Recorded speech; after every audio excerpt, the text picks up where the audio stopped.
అజయ్ గారు నేను అడగబోతున్నాను. ఎందుకంటే ఇప్పుడు ఒక ఇల్లు కట్టడం స్టార్ట్ చేసిన తర్వాత అది వేరు, కట్టేసి అంతా రెడీగా ఉన్నప్పుడు మీరందరూ గృహప్రవేశానికి రెడీగా ఉన్న టైంలో మీరు ఇందాక చెప్పారు వైర్లు అవి లాక్కు వెళ్ళిపోయారు అది ఇది అనేది. ఇప్పుడు మీరు ఫేస్ చేసిన ఛాలెంజెస్ ఏంటి? అవన్నీ ఇప్పుడు పెద్ద ఛాలెంజ్ అండి. ఇప్పుడు డబుల్ ఖర్చు అవుద్ది, వైర్లు వేసిన దగ్గర మళ్ళీ వేయాలా. ఓకే, ఇప్పుడు హూ ఈజ్ రెస్పాన్సిబుల్? మా ప్రకారం ఏమంటామంటే ఇల్లు మీరు హ్యాండ్ ఓవర్ చేసేంత వరకు మీరు చూసుకోవాలా అంటారు వాళ్ళు. సార్ ఇప్పటికి మేము 2 సార్లు వేస్తాం, ఎక్కడ చూసుకుంటాం, మీరు డబ్బులు ఇస్తే కదా మాకు సెక్యూరిటీ గార్డ్స్ కన్నా మేము డబ్బులు కట్టాలంటే మీరేమో 3 ఏళ్ళ నుంచి మాకు 1 పైసా ఇవ్వలేదని వాళ్ళు అంటారు. న్యాయం అన్ని పక్కలో ఉంది. కానీ ఇవన్నీ కూడా కూర్చొని మాట్లాడుకొని సమస్య పరిష్కారం చేయాల్సిందే. అది ఖర్చు 1 రూపాయి ఎక్స్ట్రా అయినా కానీ మళ్ళీ వైరింగ్ అంతా చేసి, ఎందుకంటే మీరు కానీ కాలనీస్ చూశారంటే అండి చాలా నాణ్యతమైన ఇల్లు ఉన్నాయి. అవి నిజంగా కూడా చాలా నాణ్యత గల ఇల్లు. ఇవాళ 2 బెడ్రూమ్ 430 స్క్వేర్ ఫీట్ అనేది నేను మీ టీవీ దీంట్లో చెప్తున్నాను. ఎవరు అర్హులు అని చెప్తాను నేనండి అసలు ఇటువంటి వాడికి. ఫస్ట్ ఎవరైతే రేషన్ కార్డు అంటే less than 3 lakhs per month income ఉండాలా, వాళ్ళ అడ్రస్సు ఆ ఏరియాలో ఆధార్ కార్డు అడ్రస్ వచ్చి ఏ ఏరియా అయితే మీకు అక్కడ కట్టున్నామో మేము యూఎల్బి అంటాం, ఆ అర్బన్ లోకల్ బాడీ కింద అడ్రస్ ఉండాలా మీ ఆధార్ కార్డు. మూడోది వచ్చి మీకు ఆల్రెడీ గవర్నమెంట్ పథకంలో మీరు ఏదో తీసుకోండి, లబ్ధిదారులు అయి ఉండకూడదు, ఇల్లు కానీ లేక ప్లాట్ కానీ. 4 ఆర్థిక స్తోమత ఉండాలి. అంటే బ్యాంకుకు పోతే బ్యాంకులో మీకు 3 లక్షలు 3.5 లక్షలు లోన్ ఇవ్వగలిగి ఉండాలి. ఇవన్నీ ఉంటే నేనైతే ప్రతి ఒక్కరికి నేను కలిసిన వాళ్ళు ఎవరైతే నా దగ్గరికి వస్తున్నారో ఈ విధంగా మాకు వెనక్కిండని మేము చెప్తున్నాను, తీసుకోవద్దు, మేము ఇల్లు కట్టించిస్తాం తీసుకోండి అని. ఎందుకంటే మినిమం అవి 15-20 లక్షలు ఉంటాయి వాళ్ళ బయట. అటువంటిది ప్రభుత్వం 4 లక్షలకి ఇస్తున్నది. సో నిజంగా ఆ ఇల్లు తీసుకొని వాటిని అందరికీ కరెక్ట్గా లబ్ధిదారులకు ఇచ్చి బాగా మెయింటైన్ చేస్తే బ్రహ్మాండమైన ఇల్లు తయారవుతాయి. సో టిడ్కో అనేది మంచి వర్క్తో స్టార్ట్ అయింది.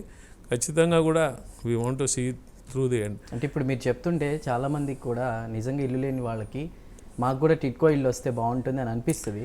బట్ ఇక్కడ ఒకటి సార్, గత ప్రభుత్వ హయాంలో వైఎస్ఆర్సీపీ ఉన్నప్పుడు భూములు ఇచ్చారు, బట్ వాళ్ళకి దానికి రిలేటెడ్ పేపర్స్ కూడా అందని వాళ్ళు ఉన్నారు. సో అలాంటి వాళ్ళ పరిస్థితి ఏంటి? వాళ్ళ గురించి ఏమైనా ఆలోచన చేస్తున్నారు? అంటే ఇప్పుడు 2 టిడ్కో వచ్చి దాని కింద రాదు, అవి వేరే హౌసింగ్ కార్పొరేషన్ వేరే ఉంటుంది. సో రూరల్ పూర్కి భూములు ఇచ్చినారు, ఎవరైతే గ్రామీణ ప్రాంత పేద ప్రజలు ఉన్నారో వాళ్ళు వేరే దీని కింద వస్తుంది.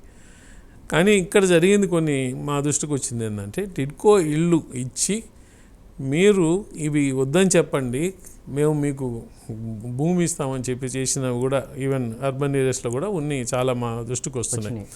వాళ్ళకి సరిగ్గా అవి కూడా వేయలేదు, ఆ కాగితాలు, ఈ డబ్బులు వెనక్కి లేదు. ఇటువన్నిటి కూడా ఒక సమగ్రమైన మేము ఒక రిపోర్టు తెచ్చి వైట్ పేపర్ అడిగారు సీఎం గారు. దాన్ని సీఎం గారికి ఇస్తే గవర్నమెంట్ ఒక డిసిషన్ తీసుకొని వాళ్ళకి వద్దనుకుంటే ఏదైతే ఆ భూమి, ఎందుకంటే అది పనికిమాలిన భూమి, అసలు ఏం లేదు దాంట్లో, టిడ్కో ఇళ్ళన్నా కూడా ఏదైనా మనం అలొకేట్ చేయడానికి ఏమైనా వీలవుతుందా అనేది చూడాలి. రైట్, మీరు అన్నట్టు వచ్చే సంక్రాంతికి మేబీ ఇంకొక 100 రోజులు టైం ఉంది, అప్పటికల్లా గృహప్రవేశాలు చేయొచ్చా? రెడీగా ఉన్నారా? ఖచ్చితంగా అండి. దాదాపు మా టార్గెట్ ఒక 60,000-70,000 ఇళ్ళు అన్నా ఇవ్వడానికి. ఇప్పుడు ఆల్రెడీ ఈ నెక్స్ట్ మంత్లో మాకు ఇప్పుడే చెప్పారు ఇవాళ బోర్డు మీటింగ్లో, కడపలో ఒక colony they are going to inaugurate అంట. సో అన్నీ ఒక ట్యాప్ కాకుండా ఉన్నట్టు ఇచ్చేయాలనుకుంటున్నాం. సో ఈ హడ్కో కానీ రిలీజ్ అయిపోతే మా దృష్టిలో ఈ మంత్ ఎండ్కి అయి ఉండాలా. అదేదో క్యాబినెట్ మీటింగ్ కొంచెం 4th or 6th ఉంటుందంట. ఎంత తొందరగా ఈ లోన్ రిలీజ్ అయితే అంత తొందరగా ఇల్లు కట్టేయడం అవుతాయి. ఎందుకంటే 80% 90% కంప్లీట్ అయిన ఉన్నాయి ఇళ్ళు.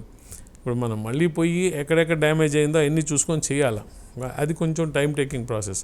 కానీ ఈ తెలుగులో ఒక సామెత ఉంది, పెళ్ళి అయితే కానీ పిచ్చి కుదరదు, పిచ్చి కుదిరితే కానీ పెళ్ళి కాదు. అక్కడ పోయి జనాలు ఉంటే కానీ ఇవన్నీ కొన్ని మనం ఆపలేం. ఎందుకంటే ఆక్యుపై అయితేనే ఇవన్నీ తగ్గుతాయి. ఇది దాంట్లో కొట్టేయడం కానీ లేకపోతే ఈ అసాంఘిక చర్యలు. సో మా టార్గెట్ మేము ఏం పెట్టుకున్నామంటే ఎంత తొందరగా ఆక్యుపేషన్లో తీసుకొస్తే అంత మంచిది.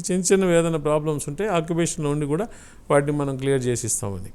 సో మన ఐడియా ఇస్ టు డెఫినెట్లీ సంక్రాంతికి ఎన్ని వీలైతే అన్ని చేయాలని చెప్పి మనం చేస్తాం.